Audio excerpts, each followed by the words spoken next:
It had been a long week. My name is Rachel Carter, and I flew to Chicago for work over the weekend. Conference 1. I wasn't particularly excited about the hotel. Was charming if not slightly outdated. It had this old Hollywood charm complete with velvet curtains and brass doorwork knobs. I checked in late Friday night and all I could think about was curling up in my room ordering room service and maybe catching up on emails if I had the energy. My room was 502. I repeated that number to myself as I dragged my suitcase down the dim hallway, my heels clicking against the vintage patterned carpet. The elevator had been slow and my feet ached from a long day of networking, handshakes and forced smiles. I just wanted to crash. I finally reached what I thought was my room, swiped my key card and heard the satisfying click of the door unlocking. Without thinking I pushed it open. That's when everything went sideways. Inside the lights were on. Soft jazz music floated through the air coming from a Bluetooth speaker on the dresser. Candles flickered on the nightstand, casting a warm glow across the room. I stopped dead in my tracks. In front of me was a man wearing only a towel. His hair was still wet from showering, and he was sitting on the edge of the bed next to a woman in a silky robe who had a wine glass in her hand. They both turned to look at me with faces frozen in a mix of shock and confusion. I gasped and fell backwards, saying, "Oh my God, I'm so sorry."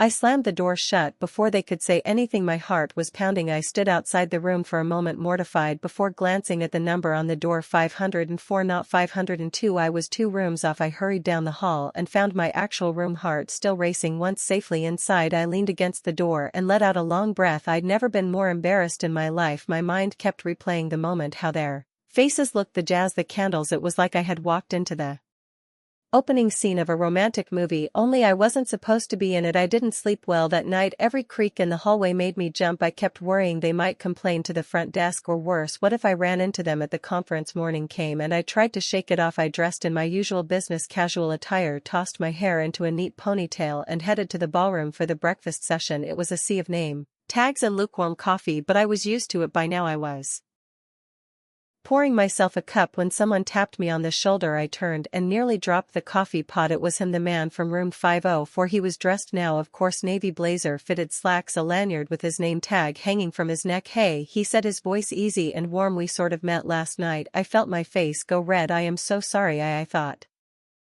it was my room. I wasn't paying attention." He laughed, holding up a hand. "It's okay, no harm done. I'm David, by the way." "David Parker." "Rachel," I said, still flustered. "Rachel Carter. Nice to meet you, Rachel Carter," he said with a smile. This time, he poured himself a coffee and leaned against the counter. "I won't lie, you scared the hell out of me, but it was a funny surprise," he said with a grin. "You do have a dramatic entrance," I said nervously. "I promise I'm not in the habit of barging into strangers' rooms." We talked about the conference for a few more minutes.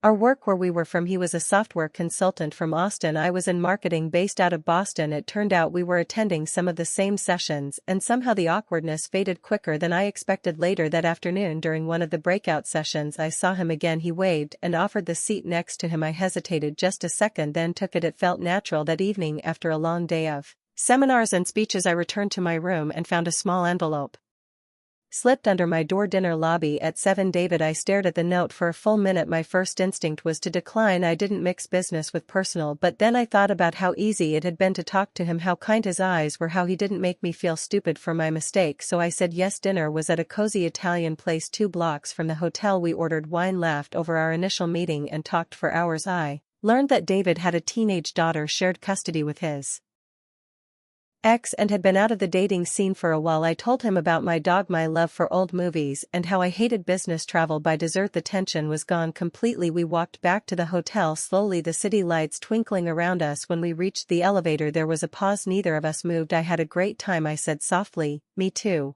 and he replied. That was it. There was no pressure, no awkward goodbye kiss. Just 2 people who had stumbled into something unexpected, and maybe something real. The rest of the weekend went by quickly. We shared lunches, sat together during panels, and even skipped one session to go for a walk by the river. By Sunday afternoon, when we checked out, it felt like we were saying goodbye to something that had just begun. "I'm glad I opened the wrong door," I joked as we stood outside the hotel. "David, it might have been the right door after all." We exchanged numbers and promised to stay in touch. He flew back to Texas, and I went home to Boston for a while. We texted and called each other, shared photos from our daily lives, and made each other laugh.